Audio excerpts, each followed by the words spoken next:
Russell. I am out and about with the singing duo Jason and DeMarco. Welcome back to Richmond. Thank you. It's been, I think, almost 3 or 4 years since last time we were together here at MCC Church. You were here around Valentine's Day last time. It's great to have you guys back. Thank you. Now, you guys are brand new dads. Yeah. Well, 2 years. 2 years. Yeah. That's still new. It's still new.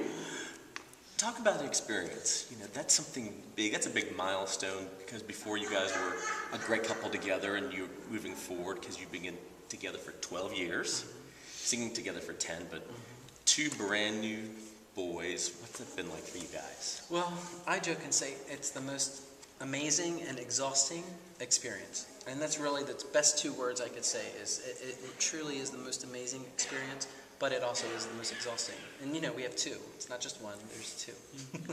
Twin boys. Twin boys, yeah.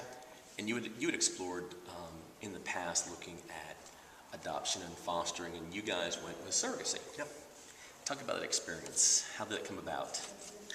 Well, I had done a lot of research on adoption, and we looked at fostering, but you know, fostering we knew that it could be short term, and that the child would have to go back with its biological parents, and that would have been heartbreaking. So then adoption was the route we started, and we met a fertility doctor that really educated us on the possibility of surrogacy.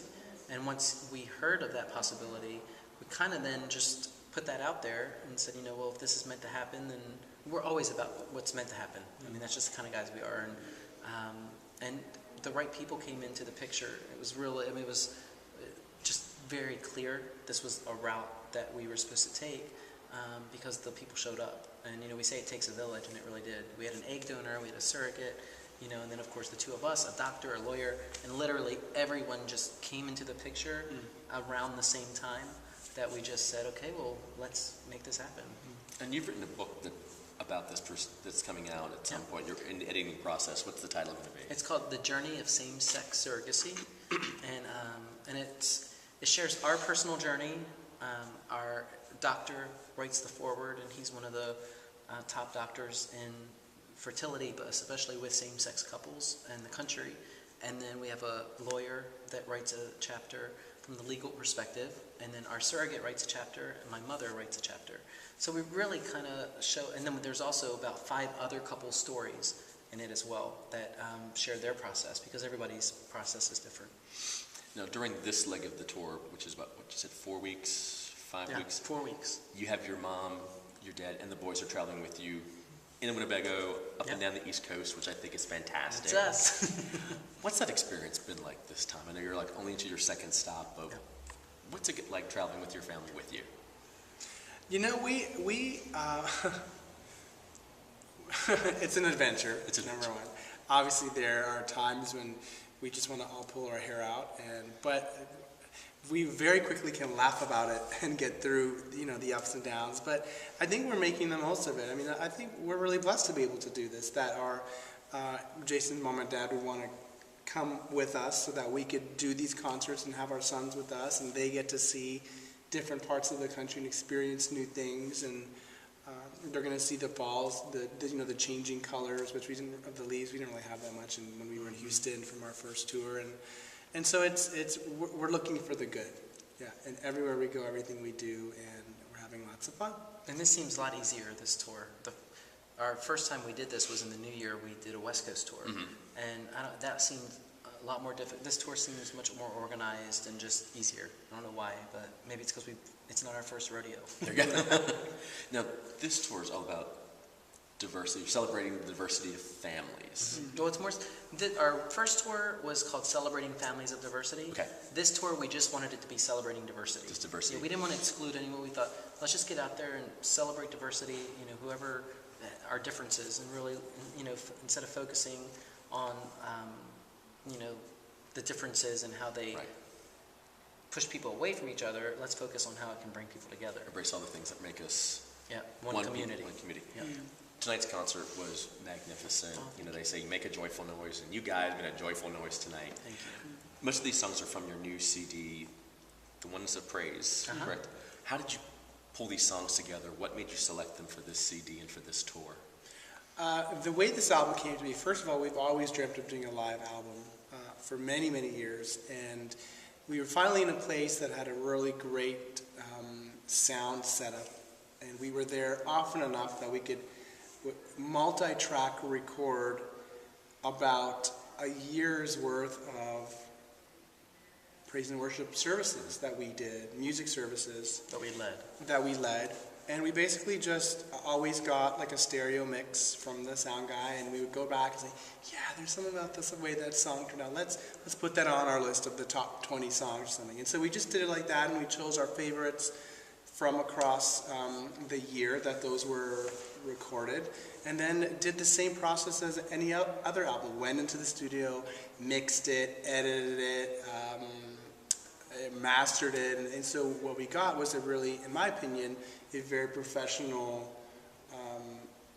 live recording, which I feel confident, the quality's there, the same as our other albums. So very happy about that. I think there's people have always been saying, oh my gosh, your albums are good, but when you guys are live, and usually it's the other way around, you're like, what are we missing? How can we, well, let's just record the live thing. And so we did that, and it's one of my favorite CDs for that reason, because you hear a little of the audience sing along, and you hear Jason's so magnificent at tying the songs in together and just setting people up with a little bit of prayer before and after, and it just brings me in a space. You had a message tonight, which I keyed on, that I thought was really important, was like knowing that you are loved and making sure you know the people around you know they're loved. I think that's fantastic, because I think in today's age of Facebook and Twitter and look at me, we forget to say, I love you to the people that are closest to us. We might go, oh, I liked your status, but did you really take time to engage? And I think that's important today's families, today's people. How have you changed since your very first album and since The Boys Have Been Born? How has your music and stuff changed since then? Have you seen a shift in your music, or what's... Well, we haven't really recorded or written any new stuff since The Boys Have Been Born. So I think we're now at the stage where we're kind of through the infancy, and I think we're finally freed up enough that we're starting to get back into that mode of songwriting and creating, which I'm really looking forward to. But we really haven't done a whole lot. We've still traveled, but we're still singing. The new stuff that we're doing, we haven't recorded. Okay.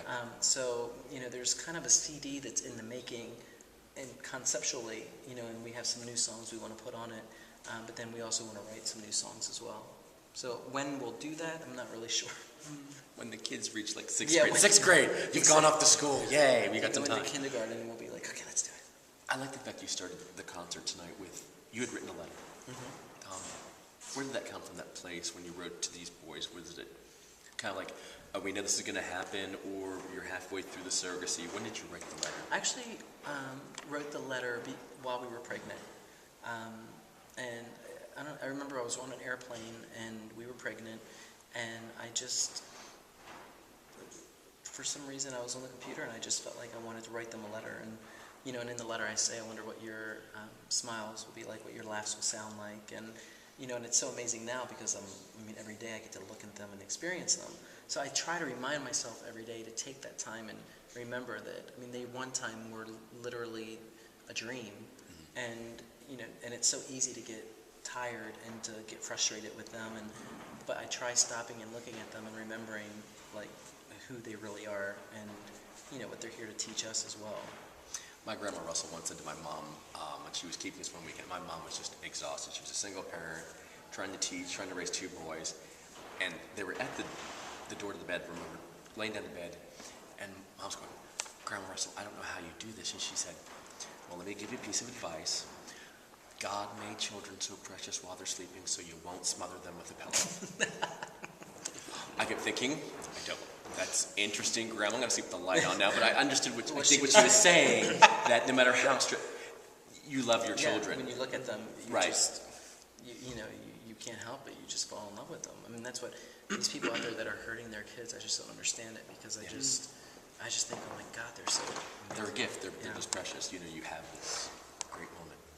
Your tour's going to take you from Richmond, and then you're going to head north to where?